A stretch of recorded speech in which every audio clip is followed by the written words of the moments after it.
welcome back to the GSMC Baseball Podcast, brought to you by the GSMC Sports Network. We have a great show for you today. First, we'll be covering the managerial hirings from this year, and what are my thoughts on them. After that, we'll be doing some power rankings for the AL and NL, and finally, we'll be finishing off with some general news around the league and what's going on around the league as well. So, before we do that, I would like to ask you to please like and follow the show.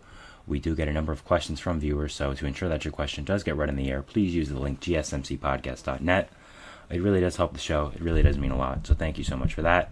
Also, 51% of you guys watching our content are not subscribed, so to make sure that you get notified every time I upload a video or anyone else, all the other great content creators on this channel do, please hit subscribe and please hit the bell notification so that you can. So thank you in advance for that, and let's get into our show today. And our first segment is going to be about managerial hirings, and so before I do start, I would like to say I am filming in a new location today. If you are watching on YouTube, you can see that, and if you're listening on audio. So if there are some background noise or anything like that, I do apologize. I had some problems with my regular location, but it is how it is. I had to get it out. Managerial hirings, So I feel like this is something I've not talked about a lot about for the off season, and I think it's a pretty influential thing. It's something many people haven't really talked about since they happened, which is at the start of the season because teams want to get it done early.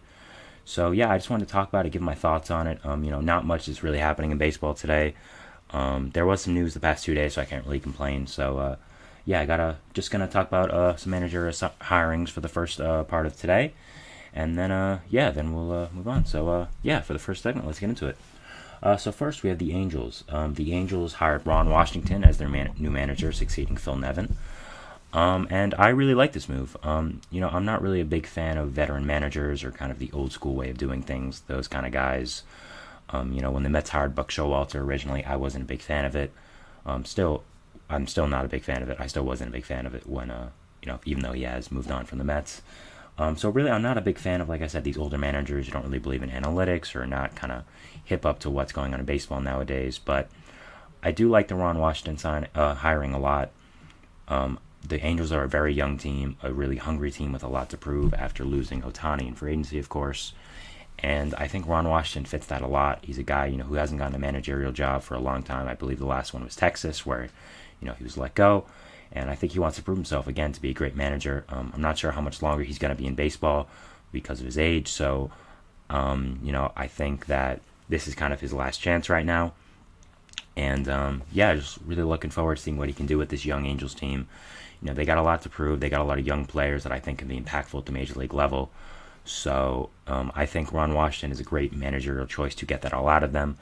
Kind of start a new identity without Ohtani. You still have Trout, you still have, Rendon, the other guys who are still really good. But losing the best player in baseball and the face of your franchise hurts a lot. So hiring a new guy like Ron Washington, I really think helps you get an identity and really helps you, become a much better team.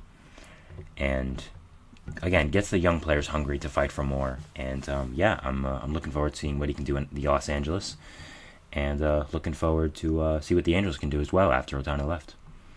Next, we're going to their AL West counterpart, and that is the Houston Astros. Now, the Houston Astros hired their bench coach, Joe Espada, to succeed Dusty Baker after he retired from being a major league manager.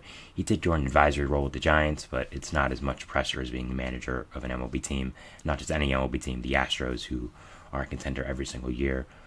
So I love the move for them to hire Joe Espada. I really do. Espada was a guy I've had my eye on for a long time. I thought he was going to be the choice after they had to let go of A.J. Hinch because of the sign stealing stuff. Obviously, they didn't. They hired Baker, which I guess made sense because Dusty Baker, again, like Ron Washington, who we talked about before, is a veteran manager, a guy who knows how to weather the storm, get through tough situations, which the Astros organization was in after the sign stealing scandal. So, definitely... I definitely like, but going back to Espada now, I definitely love the move. He was a guy I've had on my radar for a long time. The Mets have been hiring managers nonstop these past few years, and he was a guy I wanted them to sign really at every single time. I love what he had done with the Astros. I love what players spoke about him. I was really surprised he hadn't gotten a managerial job until this year. I really like the move for the Astros. I also think something important with Espada is that he is bilingual, comes from Puerto Rico. And I think being bilingual now for being a manager, I don't think if you're not bilingual, it's like a deal breaker, like you're not going to be a manager. But I think nowadays with how many Latin and Hispanic players are in the league, and how much diversity there is in a dugout, I think having a multicultural manager or a guy who can speak multiple languages as well, I think that's really important and an underrated factor in this. So yeah, definitely a good signing, definitely a good move in my opinion for Espada. And yeah, I like what the Astros did here a lot. Next, we're going to move on to the NL. We're going to be moving to the Central, and that is Pat Murphy. For the Brewers, Pat Murphy succeeded Craig Counsell after he left the team to the team we're going to talk about next, actually. So yeah, what do I think of this move? I'm not surprised by it. Pat Murphy was a guy I thought the Brewers would would promote after Craig Counsell would leave, which I expected Craig Counsell to leave. Murphy was the third base coach and bench coach, was a coach under Craig Counsell in Milwaukee. And when Craig Counsell left the team with his huge payday, Pat Murphy was the obvious candidate to step up. With the Brewers, with how much continuity you've had in that organization, and you're now losing some of that with Counsell leaving and Stearns leaving in the same year, and I think they wanted to try to maybe get that back a little bit, so they hired a guy they knew very well in Pat Murphy. So yeah, I really do like the move. I think he knows the Brewers know a lot about him. He knows a lot about the Brewers organization. Just made a lot of sense after the leaving of Craig Counsell. I don't really know much about him because he hasn't had much managerial experience, if at all. So yeah, well, it's interesting to see how he does with this interesting Brewers team, because we don't really know what the Brewers' plan is for this year. We don't really know if they're going to be a contender, if they're going to be rebuilding, if they're doing kind of both. So yeah, it's going to be really interesting for me to see what happens and how Pat Murphy does lead them. Next, we're going to talk about Pat Murphy, the guy Pat Murphy succeeded, and that is moving on to the Brewers' NL Central rival, the Chicago Cubs. Now, the Cubs shocked everyone this offseason when they were the ones to hire Craig Counsell. We'd heard a lot of teams, mainly the Mets, also the Guardians. We heard them going back to the Brewers potentially, some other teams as well. We heard the Astros were also connected a lot. And when we heard Ken Rosenthal saying that Craig Counsell was going to a team that already had a manager for those 30 minutes where we didn't know, we really had no idea. And then he announced it was the Cubs, and it kind of broke baseball. Not only for the fact that the Cubs made a huge move getting Craig Counsell on the biggest managerial contract by far in MLB history. Not only are you poaching him from a division rival, you're also firing your own manager, who had only had 2 seasons under his belt, to get him. So it just shocked baseball. It was one of the biggest shockers of the entire offseason, if not the biggest. And but other than that, I love the move for the Cubs. I mean, simply put, Craig Counsell got that managerial contract because he is that good. Everything he does as a manager is pretty great. You hear about how the players speak about him, how the organization speaks about him, how you watch his moves in game, you realize how good he is. And yeah, I think it made a lot of sense for the Cubs to give Craig Counsell the contract they did, make him their manager, because they were kind of looking for an identity. They haven't really won in a few years, and I think hiring a guy like Counsell really helps you a lot with that. So yeah, definitely a great move by the Cubs to hire Craig Counsell. And yeah, really, really good job by them. Again, it is a huge contract, but manager salaries don't count towards the luxury tax. So frankly, who really cares? So getting a guy like that, a leader like that, I think is really important for a young Cubs team that's looking for an identity. And yeah, I love the move for the Cubs. The Giants here. They moved on from Gabe Kapler. Sorry, I forgot his name for 5 seconds. I don't know why. And they hired Bob Melvin. They actually poached him from their division rival Padres, but the Padres let Bob Melvin leave after there was some disagreements in the organization about some things. So it wasn't a surprise. It was a surprise to let him leave so easily for a division rival. That was really surprising in my opinion. But yeah, just going off it, I love the move for the Giants. Bob Melvin, again, I'm not a big fan of the older type managers. Guys like Ron Washington, Buck Showalter have been hired in the recent years, but I think Bob Melvin is an exception. I think he's shown to still be a great manager even in the analytics era. He's shown to be prone to what's going on. He knows how to make the right moves in game. A lot of players like him. I know he had disagreements with really AJ Preller, who was the general manager of the Padres, of course. That's why he moved on. We saw Matt Chapman signing with the Giants a few days ago, and I think a lot of that was his relationship with Bob Melvin. So yeah, I think it's evident that players do like him a lot. And yeah, I think it's a great move by the Giants to get Melvin. I really do. Yeah, just great move by them. And I like the fact that they're trying to spend, and we saw it. We saw it with Jung Hoo Lee, with Jorge Soler, recently with Matt Chapman. So yeah, great move. Next we have Cleveland, who shocked everyone by hiring recently retired catcher Stephen Vogt. Obviously Terry Francona retired after being the Guardians manager for many, many years. Considered one of the greatest managers in MLB history, for good reason. Was very successful with them, with the Red Sox, with some other teams as well. So yeah, hard shoes to fill, but they believe in Stephen Vogt. They hired him basically off the street after having no managerial experience and just being a catcher for a long time. A lot of catchers go on to be MLB managers because they are kind of the manager of the field when you're a catcher. You're calling the pitches, you're telling everyone where to go, you're talking with the pitcher, with the game planning guys. So it makes sense that it would be a catcher of anyone. But frankly put, I love the move for the Guardians. I think it's a big risk, but at the same time, I believe in Vogt. He's younger, so he has a lot of room to grow. He's not going to be great first year, but when he grows, I think he'll be really good. Because he is younger, he has a lot of potential to grow, to become a great manager in itself, even if he's not great, like I said, the first year. So yeah, I'm really looking forward to see what Stephen Vogt can do, and how he does end up being as the manager of the Guardians. Again, a big risk taken by Cleveland, but I think it can be really impactful, and if he does develop the right way and the way that Cleveland expects him to. Finally, we're almost at the end here. We're going on to my Mets, and they hired Carlos Mendoza after an interesting offseason. So, yeah, for a long time, I thought a lot of people were pretty convinced that Craig Counsell was going to the Mets. They needed a manager. They spend money. Craig Counsell wanted a lot of money, and also they hired the Brewers' president of baseball operations to be their president of baseball operations. So, it only made sense to poach another guy from the Brewers in their manager. But instead, they focused on Carlos Mendoza and what he can bring to the table. So Mendoza was the bench coach for the Yankees for the past few years under Aaron Boone. Got rave reviews by a lot of people within the Yankees organization, around baseball, within the players. We're seeing that, with the Mets signing two notable Yankees in Harrison Bader and Lou Severino. I don't think they would have signed here if they disliked Mendoza. So yeah, I like the move. Everything he said so far has been really good. Again, going back to my bilingual point, I do like the fact that he can speak both Spanish and English. I think it's a very underrated part of a manager, bridging the gaps of people within the dugout. So yeah, I really do love the move for the Mets. I think they did a great job on it. He is a first-year manager, which is kind of rough to be your first-year manager in New York City, of course. But I trust in David Stearns, in his vision for who he hired. I trust in Carlos Mendoza. And yeah, I'm super excited to watch him up close. We'll probably talk about these manager hirings later in the year as well, seeing how they've started. So, yeah, but I love the Mendoza signing. Hiring, I guess, technically, but it is a signing because they're signing him to a contract, and he is baseball. So, yeah. Finally, we're ending off with the Padres. We talked about who they let go before and Bob Melvin. Now we're talking about who they brought in, and that is their third base coach, Mike Shildt. Shildt managed the Cardinals for a little while, was fired from there. Yeah, I think it makes a lot of sense for Shildt to come in for the Padres. A lot of Padres players liked him. He's familiar with the organization, with the team. And after some years of turmoil and underperforming teams, I think it makes a lot of sense for Shildt to come in, kind of get everyone back on track. He's already been good with communication after talking about with Xander Bogaerts that he's moving to second base and, communicating there. So I think that's really important as a manager.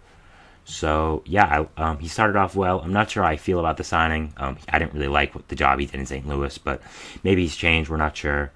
So, yeah, it's going to be really interesting to watch what happens with Shildt in San Diego and what does happen there. So, yeah. That's the end of segment 1. We talked about the managers. We're going to take a break here, but before we do that, we're going to go to our second segment, which is going to be about AL Power Rankings. The rankings I have for the AL currently. I'm going to move that a little bit. If you're on stream, you can see what I'm doing. There we go. Yeah, we're just going to talk about that, and we'll talk about it after the break. So I'll see you after that. Thanks. Oops. There we go. I feel like I'm losing my mind. Is everybody in the world blind? Please, Lord, give me a sign, a sign. I feel like I'm losing my mind. Is everybody in the world blind? Please, Lord, give me a sign, a sign. I wanna be the greatest. Everybody on the fake shit. I look around and feel like everybody is the fakest. I make this every day and I'm impatient, hoping one day I blow up from the basement. Statement, the top is so vacant. I don't hear shit that I think is amazing. Waiting for my day when I'm playing sold out shows for 1,000 faces. Hey, give me that crown, get in my way and to be put down. It ain't your place, all this my town. If I want that shit, then I'll get it right now. I'm losing it, the noose it fits. I'm losing shit, a stupid myth. You choose to live or choose to dip. You choose to fight or lose your grip and lose a gift. I feel like I'm losing my mind. Is everybody in the world blind? Please, Lord, give me a sign, a sign. I feel like I'm losing my mind. Is everybody in the world blind? Alright, we're back here on the GSMC Baseball Podcast, bringing you our second segment. But before we do that, I would like to ask you again to please like and follow the show, subscribe, hit the bell notification, gsmcpodcast.net to donate. Really does help us, really does mean a lot, so thank you so much for that. It is so appreciated. Alright, we're going to get back to our segment here. It is going to be our second segment now, and we're going to be doing a little bit of power rankings. So, yeah, I haven't done power rankings yet. I was waiting for more of the big free agents to sign to kind of do it, because I didn't want to make this, and then tomorrow, the Yankees signed Blake Snell or something like that. But there's only really two guys left, and we got to talk about it eventually. And at this point, I don't really think a Snell or Montgomery signing is really going to improve a team so drastically that they're going to move up a lot. So, yeah, we're going to talk about the AL first. Going to lift my teams 15-1, and where I think they are ranked. Let's get straight into it. So, number 15 for the AL. No surprise here. We have the Chicago White Sox. The White Sox are really, really bad. I don't really need to say anything else here. They're super bad. They, not the movie, but they're just really bad. They don't have a good team. I don't know how to explain this much more. They don't have a good team. I have them being the worst team in the AL. This shouldn't really come as a surprise. By the way, I think I said White Sox at 15 instead of 14, which is my fault. I meant to say A's. If I did say that and I'm just not thinking right, sorry. It's been a crazy time. I got to move my setup, and I'm doing it in a different place. And sorry about if I'm a little jumbled up in the brain. But I meant A's at 15, White Sox at 14. What I said basically applies to them too. These two are, I think, easily the two worst teams in the AL. Both are really bad. Both don't have much going for them right now. I don't think that's really me saying anything too surprising. Both teams are really bad. And nothing much to say there. 15-14. If you flip them, it's fine, I guess. It's, again, not really a big deal. Both teams are bad. So, yeah, let's move on. At 13 in the AL, I have the Los Angeles Angels. Again, not a surprise. We know the Angels aren't the best team. You didn't make the playoffs last year, and you just lost your best player in free agency. Makes a lot of sense that they're going to be low. You did sign some guys in the bullpen especially, but the big signing was Robert Stevenson, and Stevenson is hurt and probably will start season on the IL.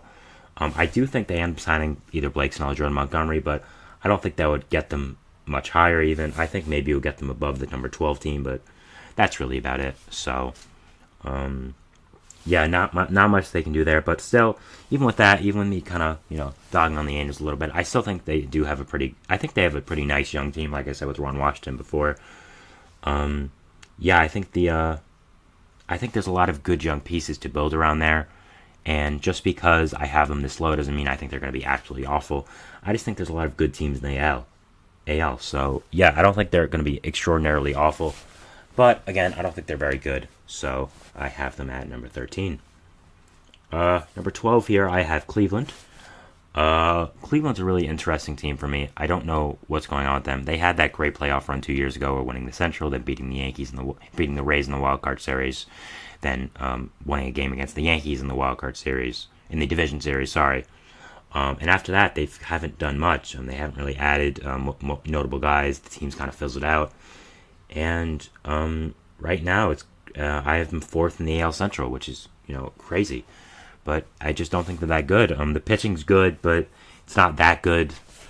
It's good. I would definitely it's probably above average, but it's not like amazing or anything. So I don't think it really separates them from how bad the hitting is. they have some good young players here like Bo Naylor, like Cal Manzardo.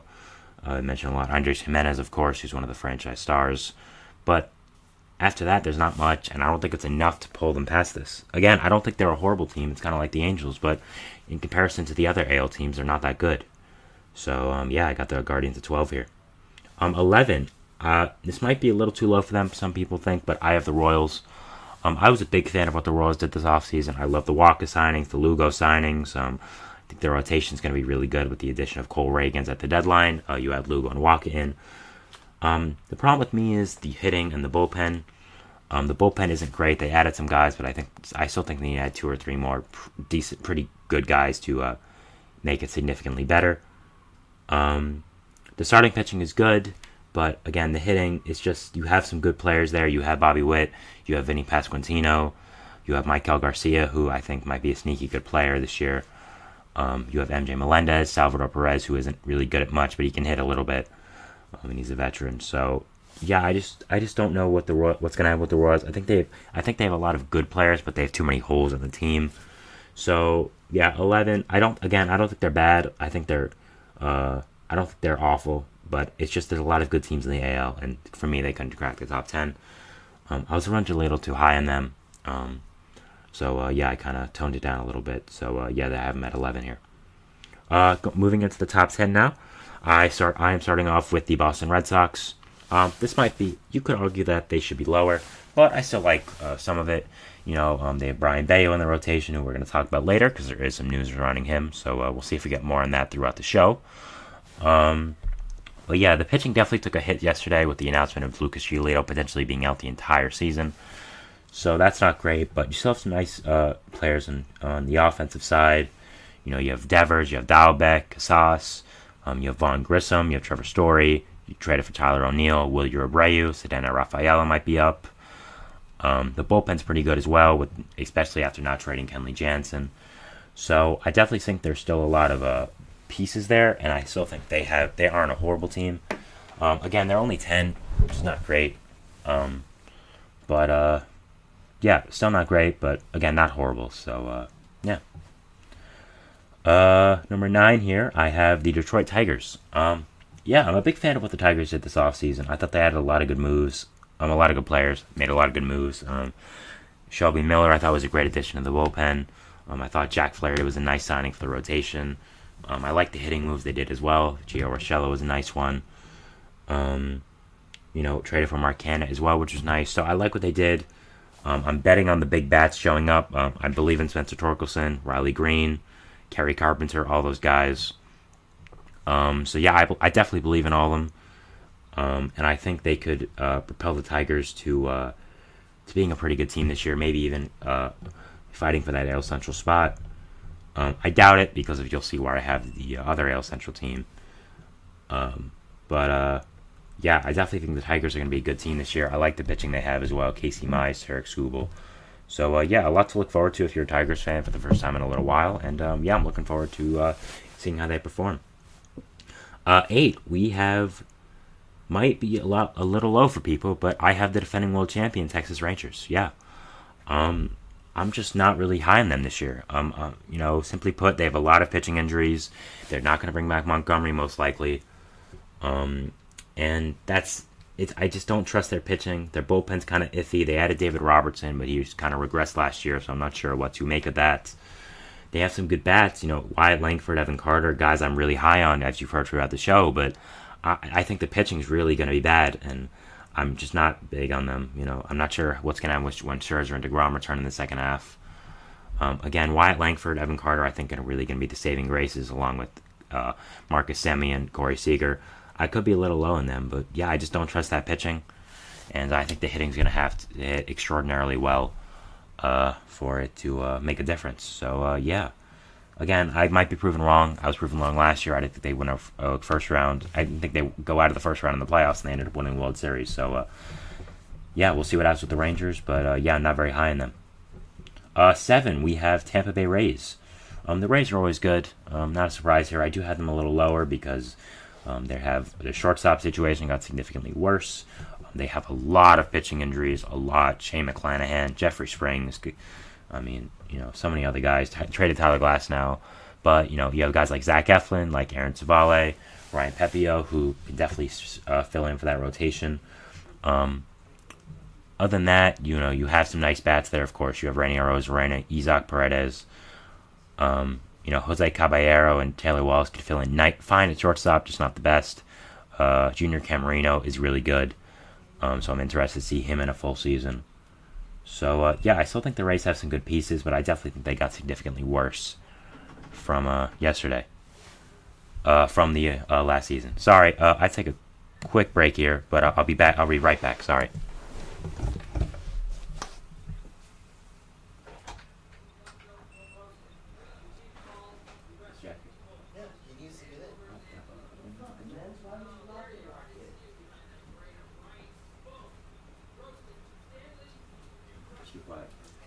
Okay, sorry, I did it before. I forgot.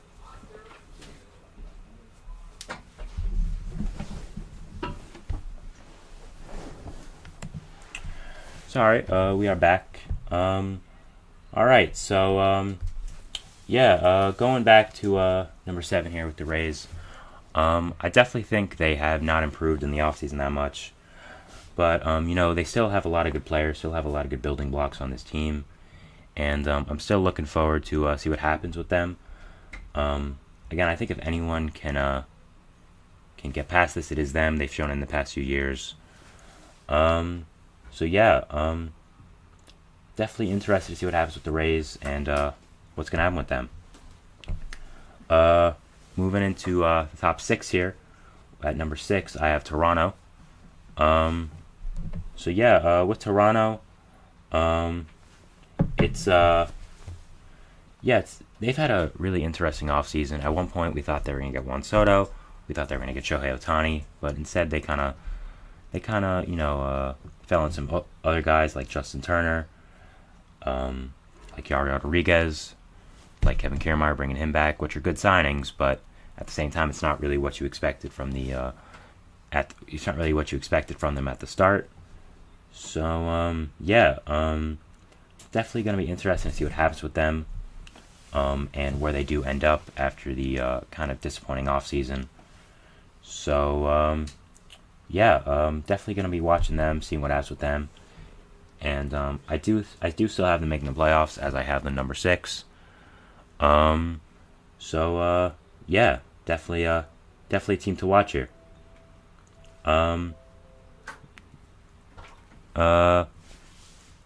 Number 5. Sorry about the background noise in today. Again, I had to change my setup, so if you do hear something, I apologize. Number 5, going to top 5 actually, I have the Seattle Mariners. I'm really excited to see what the Mariners can do. They have a really nice young team, a lot of great young pitching, and I think that's going to really propel them to being at the top this year. Other than that, they added some nice hitters. They added Jorge Polanco, they added Mitch Garver, some other guys as well. They did trade some guys like Eugenio Suarez. But I liked the Polanco trade just for this year. I didn't like what they gave up really, but I don't think it was anything too crazy. I still think Polanco's a really good player. Their bullpen's always been really good, even after the trading of Paul Sewald in the middle of the season, and they traded Justin Topa to the Twins. I'm still super high in the Mariners, and I'm really looking forward to seeing if maybe they can finally put together a really nice season and make it far in the playoffs. We thought they would a few years ago, but Yordan Alvarez hit a long home run.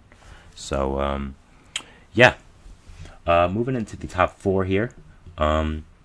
At number 4, I have the Minnesota Twins. I think the Twins are going very under the radar for this year.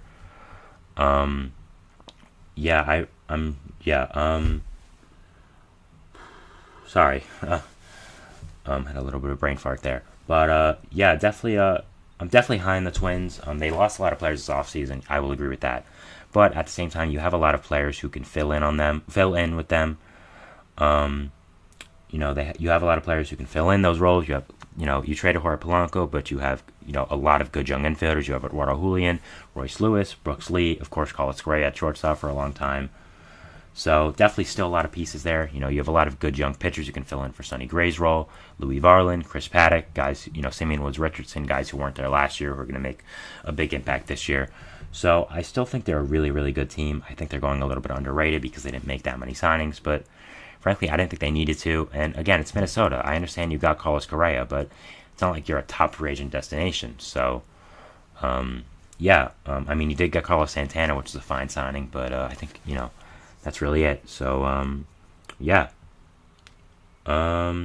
moving into the top three now. These are my three undisputed best teams in the AL. I'm going to go through them kind of quickly because we're kind of running out of time.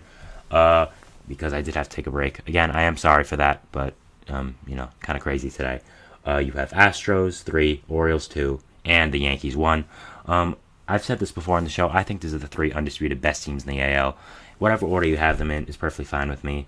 I absolutely love these teams. I love what they've done this offseason. Yankees, Soto, Orioles, Burns, Astros, Hader. These teams were all great last year and even got better. So I'm looking at these teams as the undisputed top three teams in the AL. And definitely really interested to see how it goes. And right now I do have the Yankees edging out the other team just a little bit. I think their lineup depth is just incredible, and I think the pitching is going to come through in the end. But again, Astros, Orioles, Yankees, really any order of the top three I think is okay. So, All right, that was our second segment. Again, I apologize for a little bit of the chaos and what's going on right now, but it's okay. I think it should be good for now, and we'll go to our second break, so we'll see you after that. So, thanks.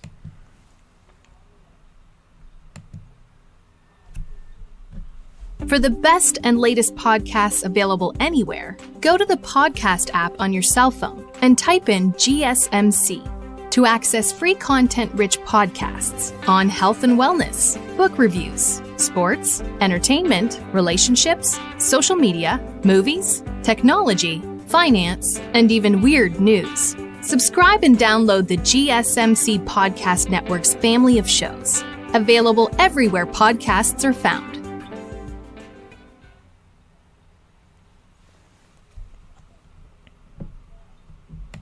All right, we're back here on the third segment of the GSMC Baseball Podcast, and it is going to be NL Power Rankings. Obviously, we just did National American League teams, so it's only fitting to go to the National League, see what's going on there, see what my personal rankings of the teams are. So, All right, we're going to start off at the bottom here, and no surprise if you watch my show. To me, the undisputed worst team in the National League is going to be the Colorado Rockies.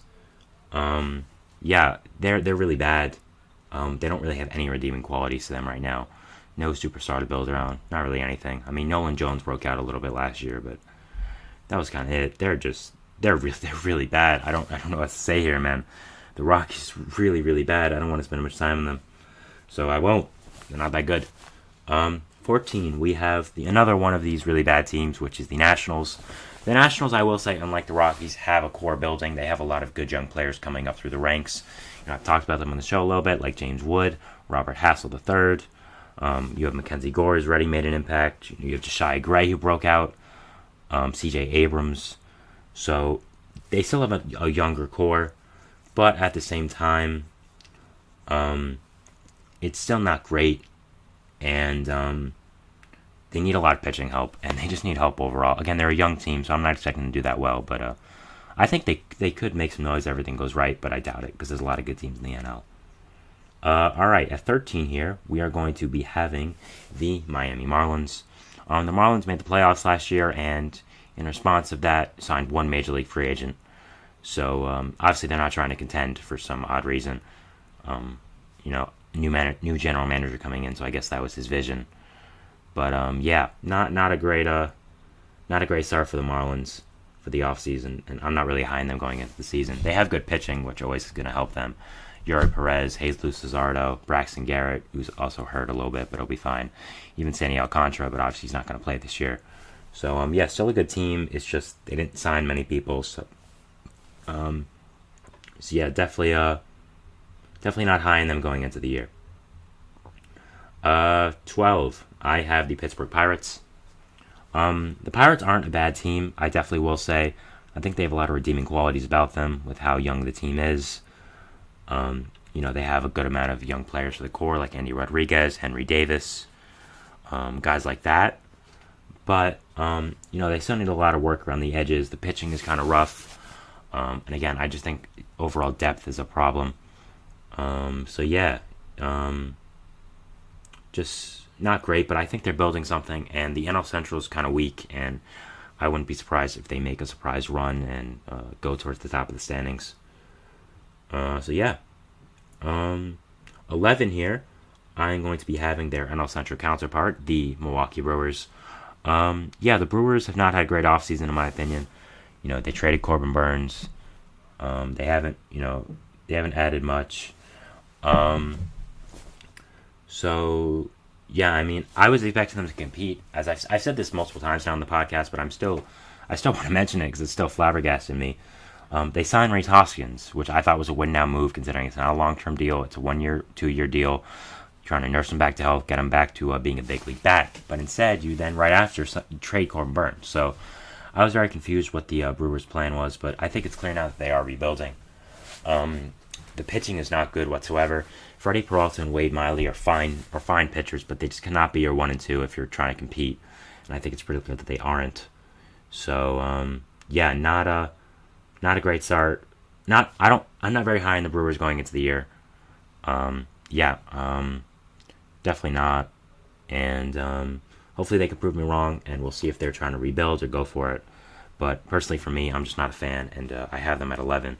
Again, they're not a horrible team, but it's just there's a lot of good teams in baseball right now, which is good. So, moving into the top 10 here, we have the St. Louis Cardinals. So the Cardinals, a lot of people might think this is a little low for them.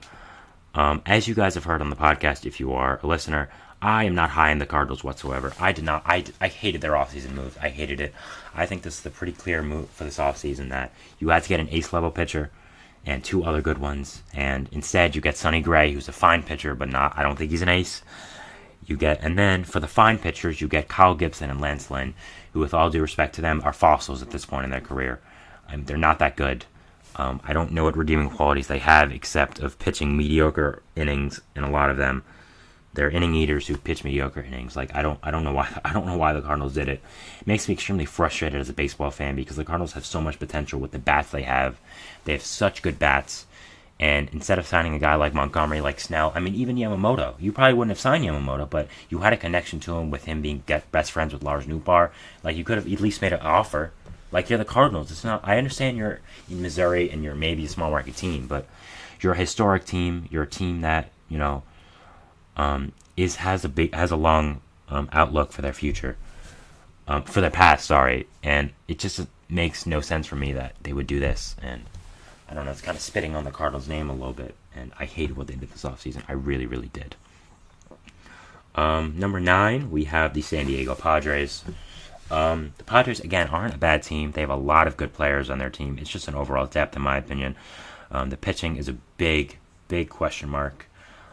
They got some good players back in the Soto trade, but, Yu Darvish is getting older. I don't know. Joe Musgrove hasn't performed up to his standards a little bit. And again, Michael King, Johnny Brito, Randy Vasquez, Jairo Iarte. These are good players, but they're not, Pedro Avila, they're not real difference makers. And if you're trying to compete, especially in a division as tough as the NL West, you'll see where I have the NL West teams. It's not good, in my opinion. You can't be having those guys pitching. I would add another pitcher if I was them. Michael Lorenzen's still out there. You could add him. So I think they have a lot of good players. It's just the fact of overall depth, overall pitching as well. I think that's really the problem. Not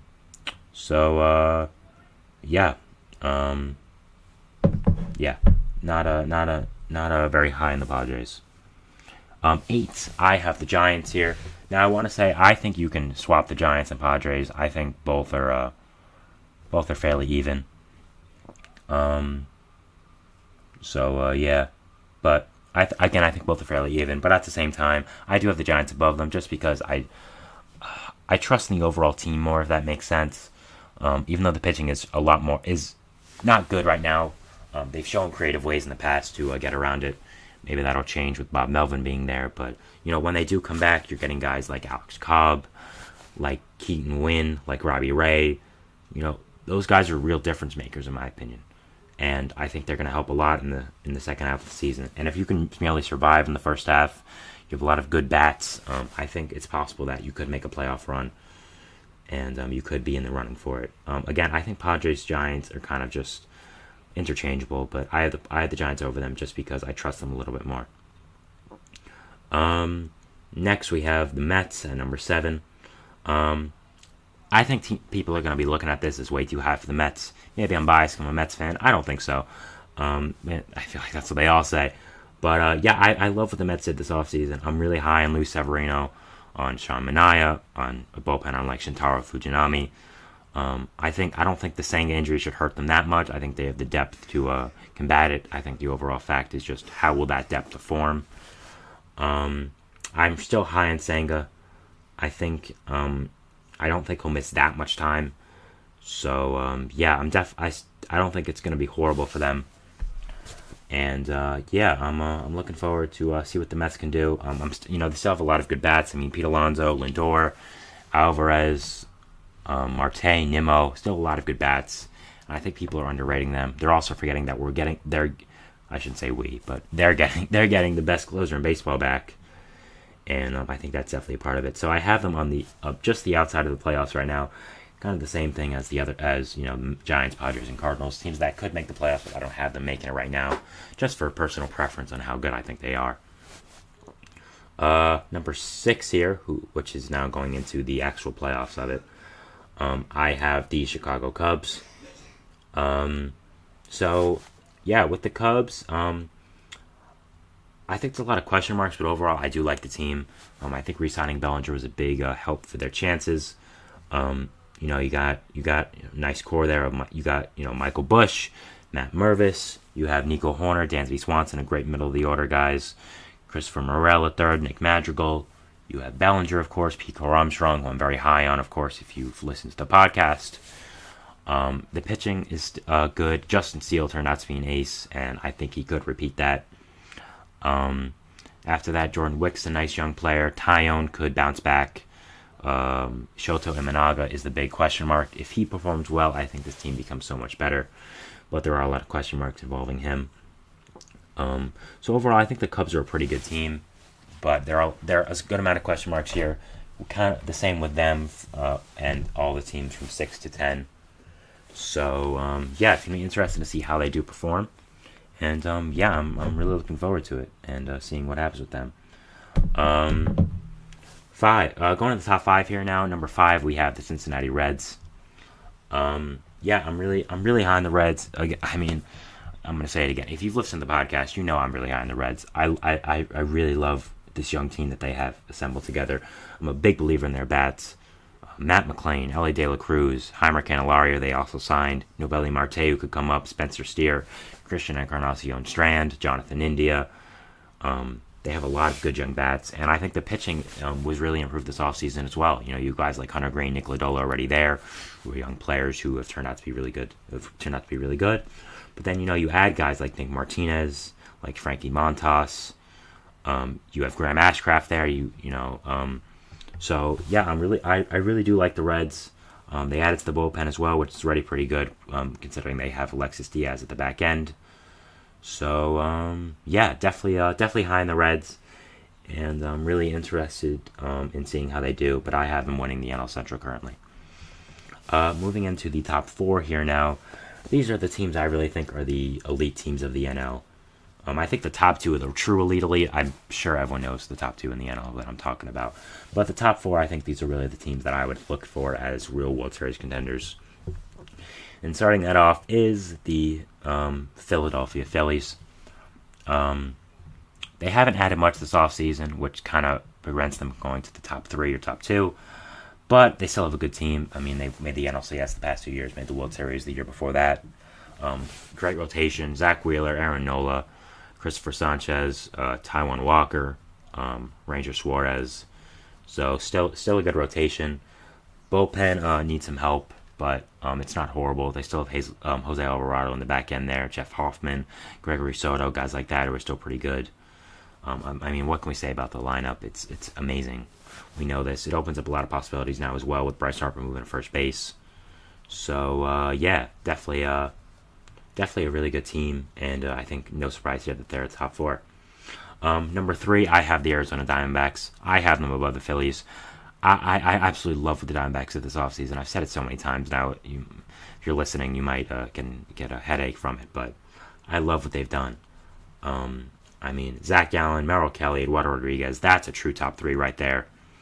After that, the lineup, Gabriel Moreno, you added Jock Peterson, you have added Eddie Eugenio Suarez, you have Jordan Lawler who's going to come up as a young shortstop, you have Ketel Marte, you have Suarez now manning third base, as I said, you have Corbin Carroll, you have all these young outfielders, Alec Thomas.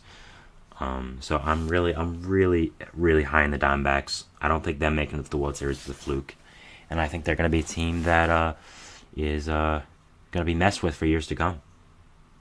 Number 2, I have, of course, the Atlanta Braves. The Braves and the other team we're going to talk about are obviously the top 2 in the NL.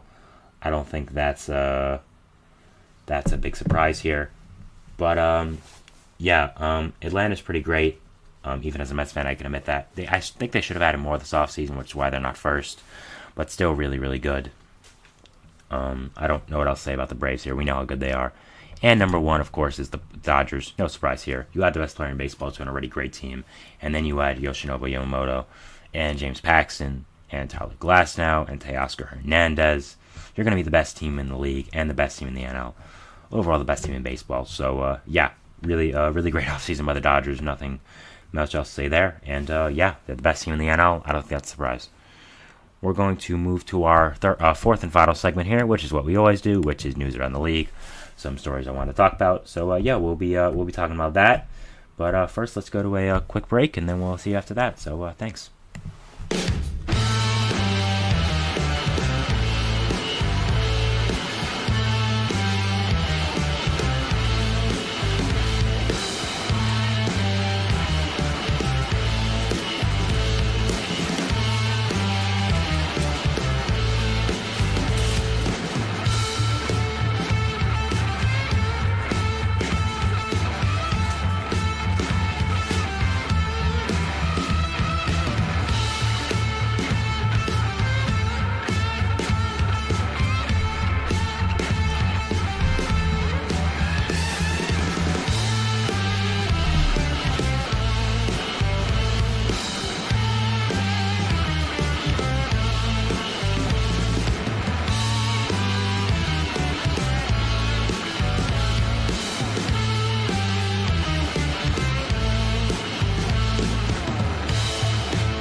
All right, we are back here on the fourth and final segment of the GSMC Baseball Podcast.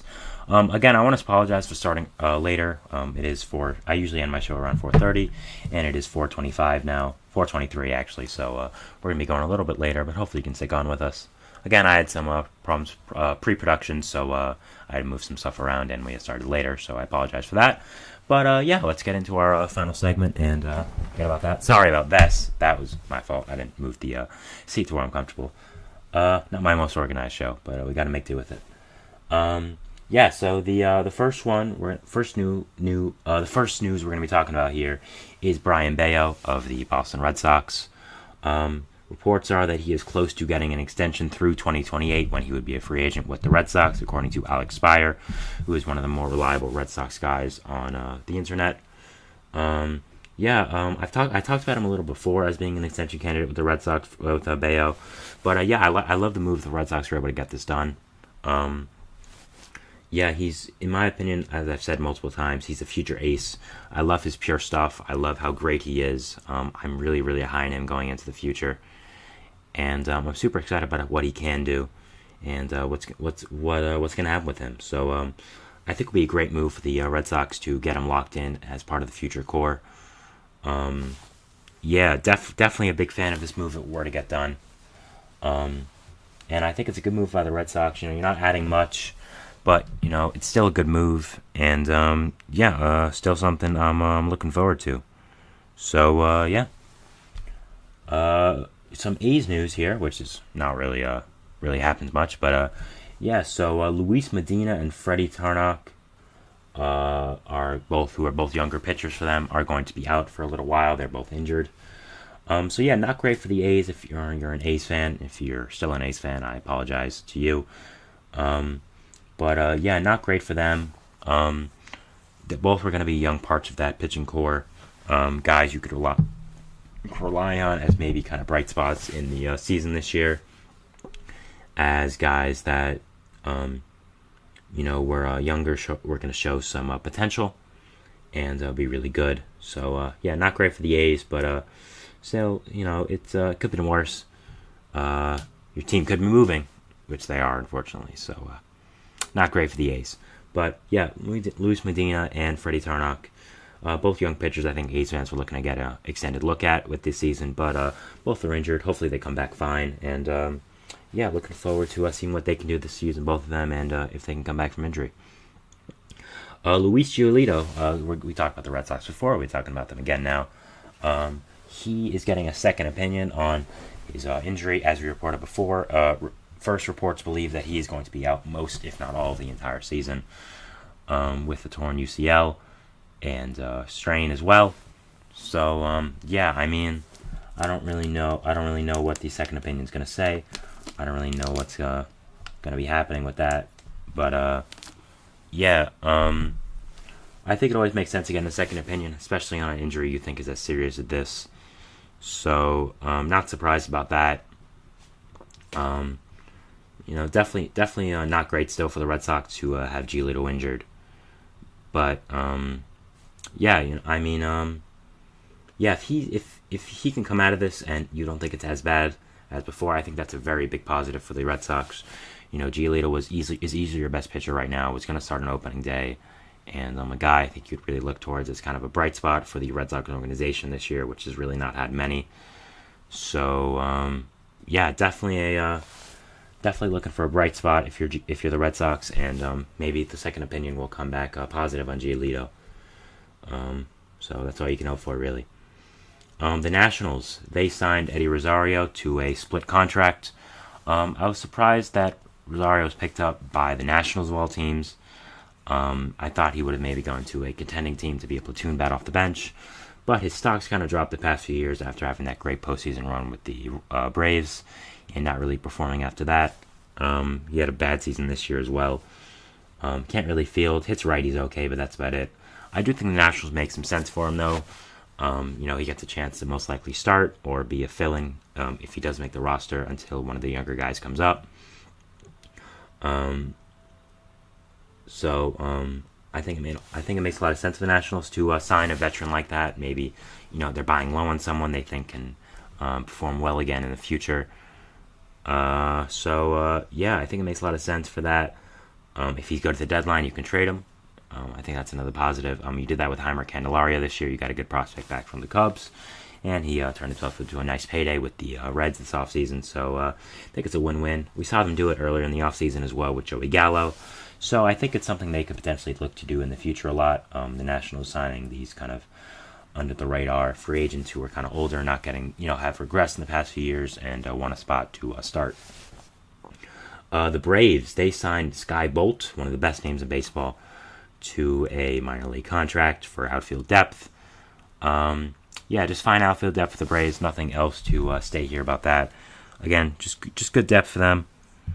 Yeah, nothing much to say after that.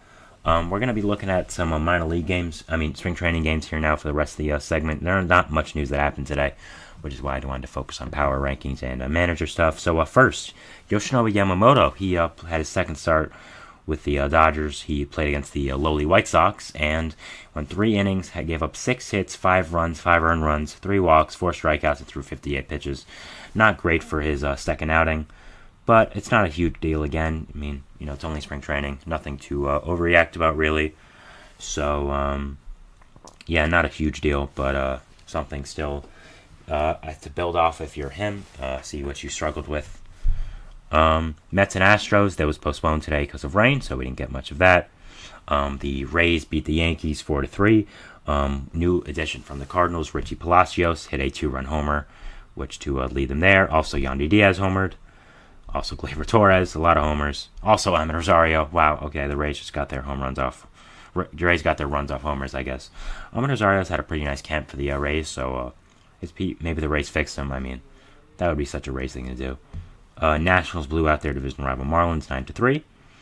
Twins beat the Red Sox 7-1. Angels are beating the Cubs 4-2. Joe Adell hit a nice home run. Maybe he can be a nice player for the Angels this year. Finally live up to his potential. I doubt it, but nice start to camp for him.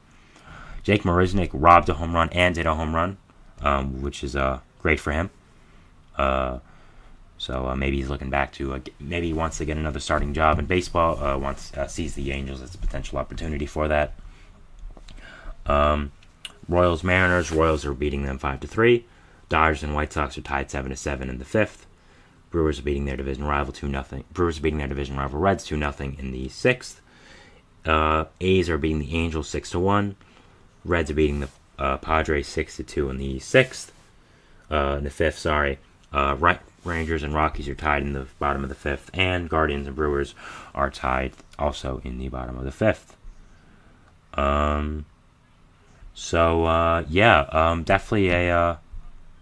Definitely a lot of action today in the games. Not that much news going on. So it makes sense that this stuff is going on. Again, kind of a shorter segment because not much going on, and again, we're going over the time limit a little bit. So I still do want to thank you guys for tuning in. It means a lot, really does. Thank you so much for your support on the channel, even with episodes like today that are kind of all over the place. So thank you so much for watching, subscribing. Follow us everywhere you can get our content. Facebook, Twitter, TikTok, Instagram for content and updates. Thank you again. Have a wonderful day, and we'll see what baseball throws at us tomorrow. Bye.